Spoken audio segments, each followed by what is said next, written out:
नमस्कार। इस समय हम आ चुके हैं दरभंगा जिला के अलीनगर में। यहाँ पे टीका केंद्र बनाया गया है। आज इसका शुभारंभ किया गया है। अलीनगर बीडीओ रितेश कुमार के द्वारा इसका उद्घाटन हुआ है और किस तरह यहाँ जो है सो क्या चल रहा है, क्या प्रक्रिया हुई है और किस तरह से कोविड-19 टीका केंद्र पे किस तरह की व्यवस्था है, क्या कुछ यहाँ चल रहा है, क्या सुविधाएं दी जा रही है। आइए हम बात करते हैं। अलीनगर चिकित्सा पदाधिकारी जो हैं डॉक्टर विमलेश प्रकाश हमारे बीच मौजूद हैं। हम उनसे बात करना चाहते हैं क्या कुछ यहाँ चल रहा है, क्योंकि बैकग्राउंड में आप देख सकते हैं वहाँ सुरक्षा कर्मी लिखा हुआ है। कोरोना वायरस कोविड-19 को लेकर के जो टीका आया है, इसको लेकर के क्या कुछ लोगों के अंदर चल रहा है और क्या है हकीकत, क्या है उसमें, आइए हम जानने का प्रयास करते हैं। आज ये पहला फेज़ में 8 जगह दिया गया था। आज 25 तारीख से हमारे यहाँ अलीनगर में कोविशील्ड वैक्सीन का प्रारंभ किया गया है। तो ये हर एक सोमवार और बृहस्पति को चलेगा। 407 आदमी हैं फर्स्ट फेज में, उनको देना है। प्रत्येक दिन 100 आदमी को देना है। और यहाँ लोगों का जो मैनुअल है, जो उसका बनाया गया है कोविड वैक्सीन के लिए, जो किस तरह से 3 रूम चाहिए, नीचे में उनका सुरक्षा कर्मी चाहिए, जिस तरह से इलेक्शन में होता है उसी तरह से यहाँ दिया गया है। तो पहला यहाँ पे हमारे हॉस्पिटल में पहला यहाँ पे स्क्रीनिंग किया जाता है। जो भी लोग आते हैं जिनका नाम है, 100 आदमी का नाम ऊपर से भेजा गया है, उसमें आंगनवाड़ी भी हैं, सेविका हैं, सहायिका हैं, आशा हैं और हमारे मेडिकल के जितने भी स्टाफ हैं वो हैं। उन लोगों में से भी नाम है। और यहाँ पे सबसे पहले आप देखते होइएगा कि यहाँ पे हमारा गार्ड है और गार्ड यहाँ जो भी लोग यहाँ से आते हैं,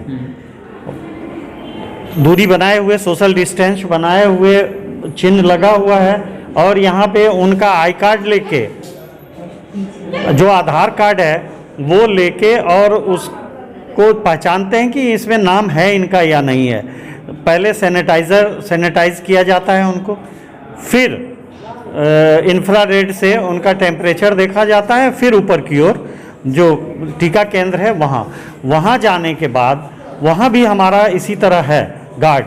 वहाँ पे फिर मिलाया जाता है, सैनिटाइज करके उसको फिर मिलाया जाता है। मिला के फिर जो डाटा ऑपरेटर हैं वो देखते हैं और ऑनलाइन करते हैं। ऑनलाइन करने के बाद अगर भीड़ होती है तभी टीकाकरण के लिए उनको दिया जाता है। वहाँ जाके टीका लगने के बाद अगर भीड़ होती है तो सबसे पहले हम वेटिंग रूम में रखते हैं। वेटिंग रूम से वहाँ के बाद फिर वैक्सीन लगता है। वैक्सीन लगने के बाद ऑब्जर्वेशन रूम में जाते हैं, वहाँ आधा घंटा तक रहता है।